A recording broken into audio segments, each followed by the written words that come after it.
there's something about things being off limits or out of bounds that attract people more to it. But in this case, it can turn out to be very, very deadly. From dangerous diving holes that you can get lost and drown in, to islands that could kill you as soon as you step foot on it. I'll be covering these and more only on today's with Bouvet Island. Now here's the thing with Bouvet Island. You can visit it, but it would be a death wish if you did.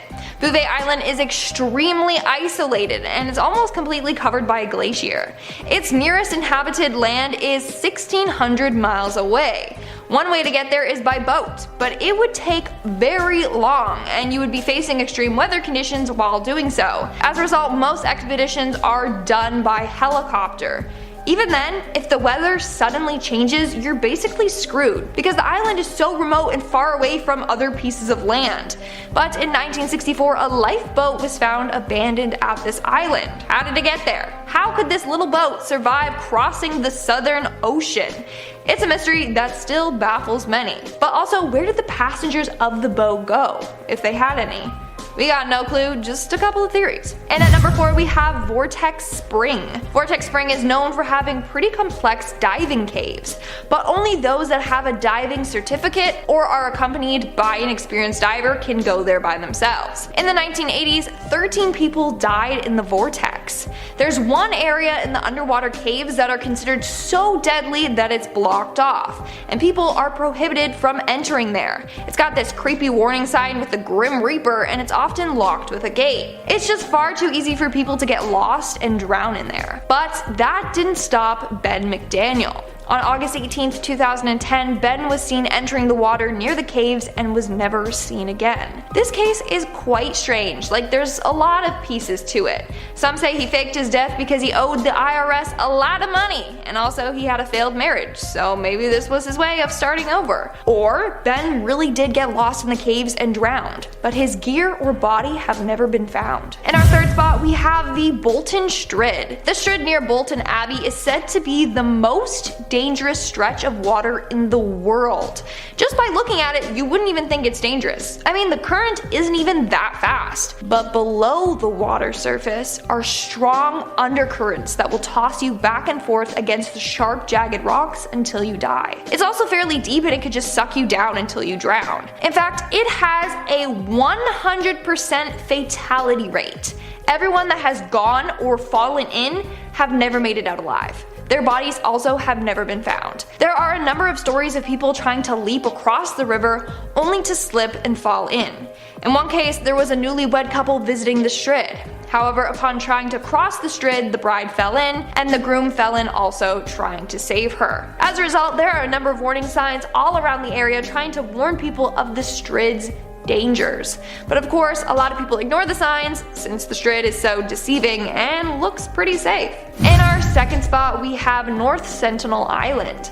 The reason why you can't visit this island is because it is home to a tribe that will kill anyone who dares to intrude on their land. They live their own life completely isolated from the rest of the world. In fact, they still live a hunter-gatherer lifestyle. But a man named John Allen believed that with the power of God, he would be able to convert them to Christianity and help them. He believed that this island was Satan's last stronghold on earth. So in November of 2018, he headed out to the island. Now, the people that took him there knew of the dangers and really didn't want to, but he was so insistent that they finally gave in. In fact, they were later arrested for doing so. John's first attempt at making contact with them didn't go as planned. As soon as he stepped foot on the island, several men came charging at him, firing arrows. So he fled. But on November 16th, he tried again.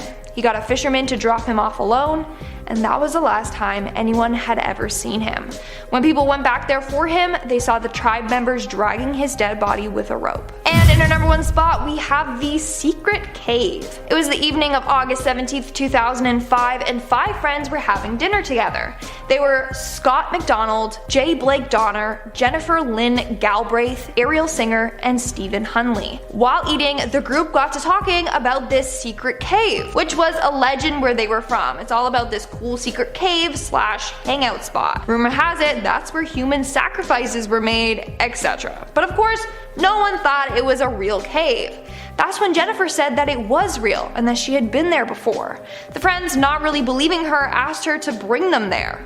And so they did. So basically, up in the mountains by Brigham Young University, there was this small opening to a cave. The entrance was in the shape of a Y. But in order to get to the secret hangout spot, Jennifer told them they would have to dive down one area through this underwater tunnel to the other side, where there was an air pocket. The tunnel was 15 feet, and the gap they would have to swim through was 20 inches wide. So it was just enough for people to squeeze through. On top of that, someone had put a rope in the water so you could just pull yourself underwater with. So that's what the four of the friends did. Stephen Hunley decided to stay back. He waited for the group for about an hour, then he decided to call for help. And when police arrived, they were horrified at what they saw. So it seems like the group of friends successfully managed to get to the other side, but they couldn't make it back. The police ended up pumping out the water so that they could enter. And that's when they found all four of the friends' bodies stacked up against each other.